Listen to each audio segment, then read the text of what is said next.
श्री कृष्ण भगवान की जय। ज्ञान मार्ग चैनल पर आपका हृदय से स्वागत है। हमेशा की तरह आज फिर लेकर आए हैं आपके लिए एक मोटिवेशनल स्टोरी। आज की मोटिवेशनल स्टोरी एक माँ की इमोशनल स्टोरी है। तो वीडियो को पूरा देखें। तो आइए फिर इस वीडियो को शुरू कर देते हैं। माँ अस्पताल में एक बेड पर पड़ी थी। अस्पताल के बरामदे में उसके दो बेटे और एक बेटी चिंता से टहल रहे थे। भाई बहन को अपनी माँ के लिए सेहत की चिंता तो थी ही, लेकिन उससे भी ज़्यादा चिंता इस बात की थी कि अब माँ को अपने साथ कौन रखेगा। यह एक माँ के इमोशनल स्टोरी है। इमोशनल कहानी माँ की देखभाल। माँ अस्पताल में एक बेड पर पड़ी थी। अस्पताल के बरामदे में उसके दो बेटे और एक बेटी चिंता में टहल रहे थे। भाई बहन को अपनी माँ के लिए सेहत की चिंता तो थी, लेकिन उससे भी ज़्यादा चिंता इस बात की थी कि अब माँ को अपने साथ कौन रखेगा। जब तक माँ स्वस्थ थी वह इन तीनों से अलग अपने पुराने घर में रहती थी, लेकिन अब जब तक माँ स्वस्थ थी वह इन तीनों से अलग अपने पुराने घर में रहती थी, लेकिन अब ऐसा करना खतरे से खाली नहीं होता और ऐसा करने में समाज में तीनों बेटे बेटियों का नाम भी खराब होता। लोग कहते कि देखो कैसी औलाद है, बीमार माता को अकेला रहने के लिए छोड़ दिया। 1 घंटे से बिना कोई बातचीत किए वह तीनों अपने अपने विचारों में खोए हुए थे। फिर बहन ने चुप्पी तोड़ते हुए अपने बड़े भाई की तरफ देखते हुए कहा, भैया आप बड़े हैं, इसलिए आपका कर्तव्य है कि माँ को ज़रूरत के समय आप रखें और उनकी देखभाल करें। छोटी बहन की बात सुनकर बड़े भाई ने पहले अपनी पत्नी की ओर देखा और बोला, मैं इस बात से बिल्कुल इनकार नहीं करता कि बड़े होने के नाते मेरा माँ की देखभाल करने का कर्तव्य है, लेकिन तुम तो जानती ही हो कि मैं और तुम्हारी भाभी दोनों ही जॉब करते हैं। ऐसी हालात में माँ के साथ किसी न किसी को हर वक्त उनकी देखभाल करने के लिए उनके साथ रहना पड़ेगा, जो हमारे लिए बहुत मुश्किल हो जाएगा। बहन तुम तो पूरा दिन घर ही रहती हो, तुम माँ को अपने साथ क्यों नहीं रखती?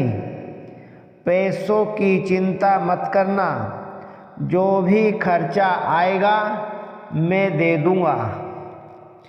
सुशील भैया आप तो जानते ही हैं कि मैं माँ से कितना प्यार करती हूँ, लेकिन आप यह भी जानते हैं कि मेरे ससुराल वाले कैसे हैं।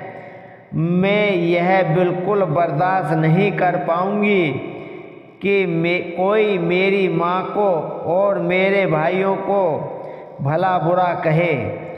इसलिए अच्छा यही होगा कि माँ को अनिल भाई के यहाँ रखा जाए। बड़े भाई सुशील ने भी छोटे भाई अनिल के यहाँ माँ को रखने के लिए सहमति जताई। आप ये कैसी बातें कर रहे हो? क्या आपने नहीं देखा है कि माँ कभी भी मेरे घर 2 दिन से ज़्यादा रही ही नहीं है? उसका मेरे यहाँ मन ही नहीं लगता है। फिर कैसे वह इतने दिन मेरे घर रह पाएंगी? छोटे भाई ने अपनी असहमति जताते हुए कहा। इससे पहले कि इस चर्चा का कोई नतीजा निकल पाता, एक नर्स वहाँ दौड़ते हुए आई और कहने लगी, क्या आप ही वार्ड नंबर 4 में भर्ती मरीज के रिश्तेदार हैं? आपको डॉक्टर साहब अंदर बुला रहे हैं। सभी घबरा गए और दौड़ते हुए डॉक्टर के पास पहुँचे। डॉक्टर ने उनसे हाथ जोड़ते हुए कहा, आई एम सॉरी, मैं आपकी माताजी को नहीं बचा पाया। डॉक्टर की इस खबर ने सबके चेहरे पर झूठी मूठी दुख की परत तो चढ़ा दी थी, लेकिन सभी के दिल के किसी कोने में इस बात की खुशी भी छिपी हुई थी कि अब उन्हें माँ को नहीं संभालना पड़ेगा और माँ की वजह से उन्हें परेशान नहीं होना पड़ेगा। दोस्तों, छोटी सी है इमोशनल कहानी ही समाज का सत्य है। यहाँ लोग ऊपर से जो दिखते हैं वह अंदर से नहीं होते। जो माँ बाप अपने 4 बच्चों को बिना किसी शिकायत के बड़ी आसानी से संभाल पाते हैं, आगे चलकर ज़रूरत पड़ने पर वही 4 बच्चे मिलकर भी उन्हें नहीं संभाल पाते या नहीं संभालना चाहते। बच्चों को यह बात नहीं भूलनी चाहिए, जैसा वह बोएंगे वैसा ही तो काटेंगे। अगर आज वह अपने माँ बाप के साथ बुरा बर्ताव करते हैं तो उन्हें यह याद रखना चाहिए कि उनके बच्चे भी बड़े होंगे और वह भी बूढ़े होंगे। जो उन्होंने अपने माँ बाप के साथ किया है, उनके बच्चे भी उनके साथ वही करेंगे।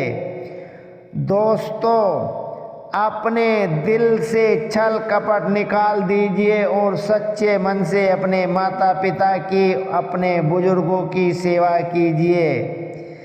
आपने इस कहानी को पूरा सुना है, इसका मतलब है आपको ऐसी इमोशनल कहानियाँ पसंद हैं। आप हमारे इमोशनल कहानियों के चैनल को सब्सक्राइब और लाइक भी कर लें। हम आपके लिए हमेशा ऐसी ही कहानियाँ लाते रहेंगे।